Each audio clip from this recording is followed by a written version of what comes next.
తాకట్లో ఉన్న మీ బంగారాన్ని విడిపించి ఆ రోజు ఆన్లైన్ రేటుకి కొంటాం. Sharma gold company. నమస్తే, వెల్కమ్ టు సుమన్ టీవీ. నేను మీ యాంకర్ సరి. మార్చ్ నెలలో ద్వాదశ రాశుల వారికి ఎలా ఉండబోతుంది, వారు ఎలాంటి పరిహారాలు చేసుకోవాలి, వీటి గురించి ఇన్ డీటెయిల్గా మనతో చెప్పడానికి వేదిక్ ఆస్ట్రాలజర్ ఉమా గారు ఉన్నారు. వారిని అడిగి తెలుసుకుందాం. నమస్కారం గురుగారు. నమస్తే అమ్మా. ద్వాదశ రాశుల వారికి మార్చ్ నెలలో గ్రహ సంచారం ఎలా ఉండబోతుంది? అందరికీ నమస్కారం అండి.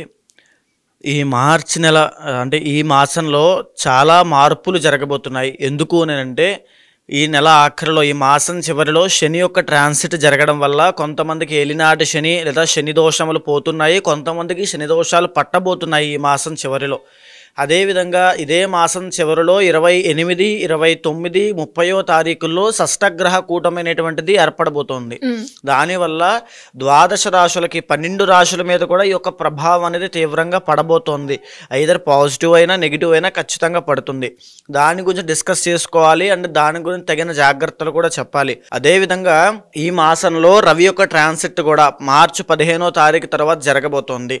మార్చి 15వ తారీఖు వరకు కుంభంలో సంచరిస్తున్నటువంటి రవిగ్రహ సంచారము 15 తర్వాత మీనంలోకి ఎంటర్ అవ్వబోతున్నారు. కాబట్టి దానివల్ల కూడా కొంత మార్పులు అనేవి ఉద్యోగరీత్యా, పదవి యోగాల రీత్యా ప్రతి రాశికి కొన్ని మార్పులు జరగబోతున్నాయి. అయితే ఈ మాసము గ్రహ సంచారము చూస్తే వృషభంలో గురుగ్రహ బృహస్పతి సంచారము, మిథునంలో కుజగ్రహ సంచారము, కన్యలో కేతుగ్రహ సంచారము, కుంభంలో రవి శనుల యొక్క కంజంక్షను. రవి మార్చి 15 వరకు మాత్రమే కంజంక్షన్లో ఉంటారు, ఆ తర్వాత మీనంలోకి వెళ్ళిపోతారు.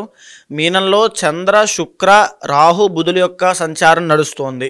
సింహరాశి వారికి ఈ మార్చ్ నెలలో విద్యాపరంగా, ఆరోగ్యపరంగా, వివాహపరంగా, సంతానపరంగా ఎలా ఉండబోతుంది? వారు ఎలాంటి పరిహారాలు చేసుకోవాలి గురుగారు? తప్పకుండా అమ్మ. మరీ ముఖ్యంగా ఈ పాల్గొన మాసంలో, ఈ మార్చ్ మాసంలో కానీ వీళ్ళకి 3 గ్రహాలు మాత్రమే యోగిస్తున్నాయి.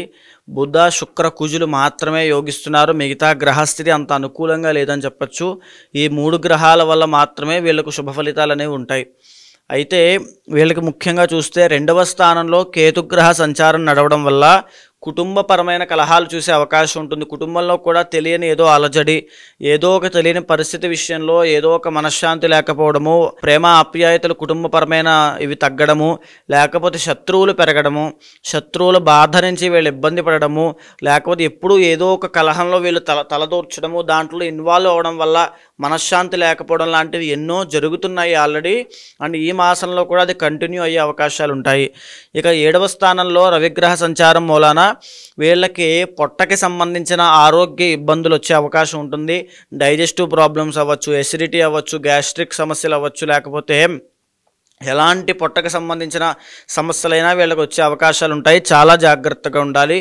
అండ్ ప్రయాణాలండి, మరీ ముఖ్యంగా చెప్పాలంటే ఈ మాసంలో వీళ్ళు ప్రయాణం చేసేటప్పుడు చాలా జాగ్రత్తగా ఉండాలి. ఈ ప్రయాణం విషయంలో కాస్త అనారోగ్య సమస్యలకి దారి తీయచ్చు, కాబట్టి వాటి విషయంలో చూసుకోండి. సంతానానికి సంబంధించిన అనారోగ్య సమస్యలు, ఇందాకనే పొట్టకి సంబంధించిన అన్నాను కదండి, ఆడవాళ్ళకైతే గర్భదోషాలు కూడా వచ్చే అవకాశం ఉంటుంది. ఈ మాసంలో చాలా జాగ్రత్తగా ఉండండి. లేకపోతే రాబోయేటువంటి రోజుల్లో, అంటే మీకు మార్చి 15 దాకా సప్తమంలో రవిగ్రహ సంచారం నడుస్తుంది. మార్చి 15 తర్వాత అష్టమంలోకి రవి వెళ్తారు. కాబట్టి అక్కడి నుంచి మళ్ళీ ఒక తెలియని ఆరోగ్య సంబంధించిన భయము, నాకు ఏమవుతుందో, నాకు ఏదైనా పెద్దదైపోతుందా అనేటువంటి భయానికి గురయ్యి చాలా మానసిక విచారంతో ఇబ్బంది పడతారు.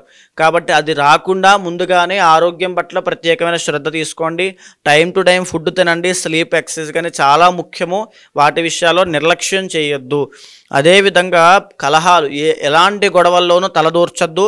అవసరం లేని విషయాల్లో మీరు కలగజేసుకుంటే మీకే ఇబ్బందులు క్రియేట్ అవుతాయి. చాలా జాగ్రత్తగా ఉండండి. తర్వాత 7వ స్థానంలో శనీశ్వర సంచారం కూడా నడుస్తోంది. రవి శనుల కాంబినేషన్ అక్కడ ఉంది కాబట్టి పెళ్ళైన వాళ్ళకి, భార్యకి అనారోగ్య ఇబ్బందులు రావడము, ప్రయాణం చేసేటప్పుడు ప్రమాదాలు జరగడము ఖచ్చితంగా జరిగే అవకాశం ఉంటుంది. వెరీ వెరీ కేర్ఫుల్గా ఉండండి. ఈ మాసంలో సింహరాశి వాళ్ళు ఎలాంటి ప్రయాణం చేసినా కాస్త ఇంజూరీస్ అయ్యే అవకాశం ఉంటుంది, కాస్త గాయాలు పాలయ్యే అవకాశం కూడా కనబడుతుంది. కాబట్టి చాలా జాగ్రత్తగా ఉండాల్సిన సమయం ఇది. ప్రయాణాలు వెళ్ళేటప్పుడు శకునం చూసుకుని ముందుకు వెళ్ళాలని భగవన్ నామస్మరణ చేస్తూ ఉండండి. అష్టమ స్థానంలో బుధ శుక్రుల యొక్క సంచారము శుభాన్ని కలగజేస్తుంది. కాబట్టి అష్టమ స్థానంలో బుధగ్రహ సంచారము పుత్రలాభాన్ని ధనపుత్రలాభాలను తీసుకొస్తోంది. అంటే రావాల్సిన డబ్బులు సమయానికి బుధగ్రహ అనుగ్రహం వల్ల సమయానికి అంది కాస్త అనుకూలమైన పరిస్థితులు క్రియేట్ అవుతాయి.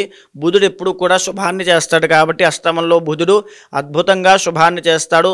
మీరు అత్యవసర సమయంలో ఏదో విధంగా మీకు అలా డబ్బులు అంది మీకు కాస్త ఉపశమనం కలిగే అవకాశం ఉంటుంది. ఇక శుక్రగ్రహం కూడా మీకు అనుకూలిస్తుంది కాబట్టి సంపదలు అంటే ఎలాంటి నూతన వస్త్రాలు, కొత్త కొత్త ఆభరణాలు, వస్త్రాలు ధరించడము, కొత్త వాహనాల్లో తిరగడము, లేకపోతే కొత్త వ్యక్తులతో పరిచయాలు మంచి చేయడం లాంటివి ఎన్నో జరిగే అవకాశాలు ఉంటాయి. స్త్రీ సౌఖ్యం కూడా కనబడుతోంది. ఉమెన్ అంటే ప్రేమ వ్యవహారాల్లో విజయం పొందే అవకాశం కూడా ఈ మాసంలో మీకు కనబడుతోందని చెప్పచ్చు. ఇక అష్టమ స్థానంలో రాహుగ్రహ సంచారము మరీ ముఖ్యంగా ఇది చాలా ప్రమాదకరమైందండి. ఎందుకనంటే ప్రయాణాల విషయంలో ప్రమాదం జరిగి అది ఎక్కడికైనా దారితీయచ్చు. శస్త్రచికిత్సలకి అంటే సర్జరీలకి దారితీయచ్చు, గాయాలకి దారితీయచ్చు, ఇక మరణానికి కూడా దారితీయచ్చు. అష్టమంలో రాహుగ్రహ సంచారం మంచిది కాదు. అష్టమంలో రాహు బాలేదు కాబట్టి సింహరాశి వాళ్ళు ప్రయాణం చేసేటప్పుడు చాలా జాగ్రత్త. ఏదో 2 వీలర్ అయినా 4 వీలర్ అయినా ఎక్కడైనా సరే చాలా జాగ్రత్తగా వెళ్ళండి. శకునం చూసుకుని వెళ్ళండి. భగవన్ నామస్మరణ ఎక్కువగా చేస్తూ ఉండండి. దశమ స్థానంలో గురుగ్రహ సంచారము ఆస్తి నష్టాన్ని కలగజేసే అవకాశాలు ఉంటాయి. ఇక్కడ కూడా దశమ స్థానంలో గురుగ్రహ సంచారం వల్ల కూడా ప్రమాదాలు సూచిస్తున్నాయి. నేను చెప్పేటువంటి ప్రిడిక్షన్ ఏమిటంటే సింహరాశి వాళ్ళు ఈ మాసంలో ప్రమాదాలకు గురయ్యే అవకాశం ఉంటుంది. ఇంటర్నల్ జాతకంలో కనుక మారక దశల్లో మీరు ఉన్నట్లయితే చాలా ఇబ్బందులు ఫేస్ చేస్తారు. హాస్పిటల్కి వెళ్ళాల్సిన అవసరం కూడా వస్తుంది. చాలా జాగ్రత్తగా ఉండండి. జాగ్రత్త చాలా అవసరము. దాంతోపాటుగా ఇక లాభస్థానంలో కుజగ్రహ సంచారం వల్ల మంచి శుభాన్ని కలగజేస్తోంది. పై అధికారుల వల్ల వారి యొక్క సహాయ సహకారాల వల్ల ముందడుగు వేయడము, వాళ్ళ యొక్క అండదండలు చూసుకుని మీరు కాస్త ధైర్యంగా ముందుకు వెళ్ళడం లాంటివి ఎన్నో జరిగే అవకాశం ఉంటుంది. సో అక్కడైతే ఏమీ ఇబ్బంది లేదు. అయితే ఇక సింహరాశి వాళ్ళకి బాగా గమనిస్తే అష్టమ శని అనేటువంటిది యాక్టివ్ అవ్వబోతోంది మార్చి 30 దగ్గర నుంచి. ఇదే మాసంలో చివరి అంటే 28, 29, 30వ తారీఖుల్లో షష్టగ్రహ కూటమి వీళ్ళకి అష్టమ స్థానంలో పట్టబోతోందండి.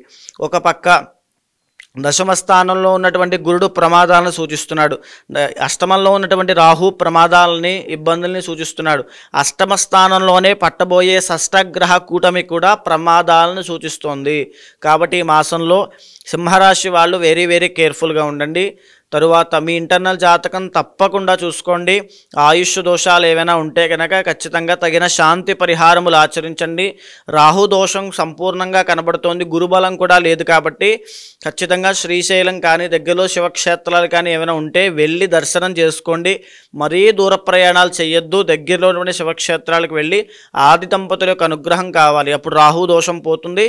ఈ యొక్క గురుబలం కూడా పెరుగుతుంది. కాబట్టి ఆది దంపతుల అనుగ్రహం కోసం ఇంట్లో అయినా శివక్షేత్రాల్లో అయినా దర్శనం చేసుకుని విశేషమైన అర్చనలు ఆచరించండి. జాతకరీత్యా ఎవరికైనా ఎలాంటి సమస్యలు ఎదుర్కొన్నప్పటికీ దానికి తగ్గట్టుగా పరిష్కారాలు చేసుకోవాలి అంటే ఏ విధంగా మిమ్మల్ని అప్రోచ్ అయ్యే ఛాన్స్ ఉందంటారు గురుగారు? తప్పకుండా అమ్మా.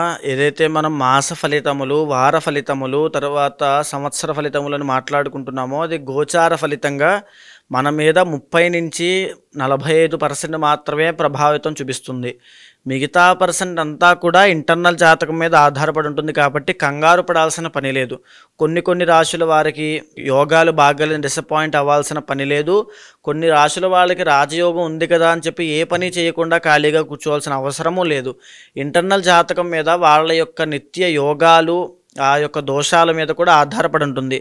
సో ఎవరైనా సంప్రదించాలనుకుంటే కింద కనిపించేటువంటి నెంబర్కి కాంటాక్ట్ చేయండి. తప్పకుండా మా వాళ్ళు మీకు పూర్తి వివరాలు ఇస్తారు. దాన్ని బట్టి తప్పకుండా ఇంటర్నల్ జాతకం చూసి దాన్ని గోచారంతో సమన్వయం చేసి ఏ సమస్యతో మీరు బాధపడుతున్నారో అది తెలుసుకున్న తర్వాత దానికి సరైనటువంటి పరిష్కారము, ఏదైతే పరిహారం పూజలు ఉంటాయో అవి చేయించి తప్పకుండా మీకు ఆ రిజల్ట్ వచ్చేలా చేస్తాను.